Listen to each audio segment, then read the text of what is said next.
I am making this video because I feel like this media has to be accessible somewhere.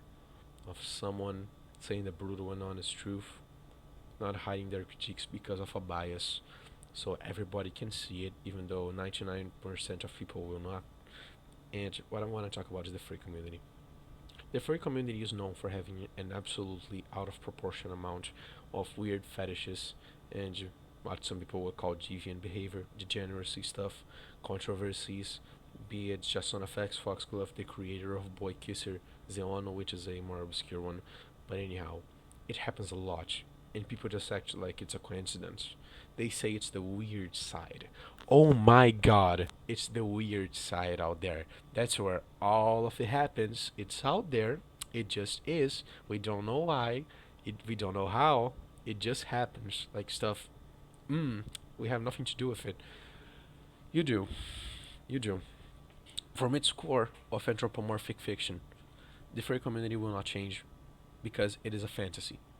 It's all about fantasy. This Utopia fox is not here right next to me. These animals that can talk, they're not real, unfortunately. That's why they have to get so many artists in there, because they have to create stuff about it, because it kind of doesn't exist. And when you open the door to a fantasy, you will open the door to more of them. It's Dark Ages knowledge of what fantasy leads people to do. You open the door for a fantasy to be a part of your life, you're gonna open to more. You're gonna have a persona, and then you're going to act like that persona. You're gonna be quirky and stuff, and then you're gonna watch furry porn, and then you're gonna go after the gay stuff and the femboys and the futanaris and the big sexy men, and then you're gonna go after war from every hole in existence. And some people will go after inflation, some will go after pharaoh. It's insane, but that's unfortunately how the pipeline goes.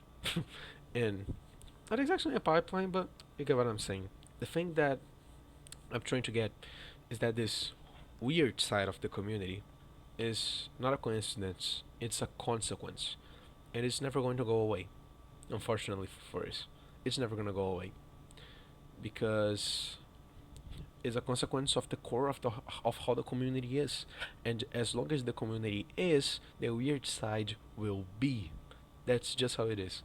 And they have to keep fighting it. They have to, when these controversial figures appear, saying zoo stuff and grooming people, they have to take him down. That's how it has to be. But they have to understand something. The same birds that they shoot down are the eggs that they hatch. And that's gonna be like this forever. It's a cycle. It's never gonna change, unfortunately. Unfortunately. That's just the truth of how the furry community is. Shout out to Ezoid, shout out to Sniku, shout out to Conlevingrat, shout out to Smith's VFX, shout out to 18 underline artists, shout out to Nadruf maybe, shout out to Estonica, of course, shout out to Scarlet and 4. Anyways, that's it. These were the shout outs.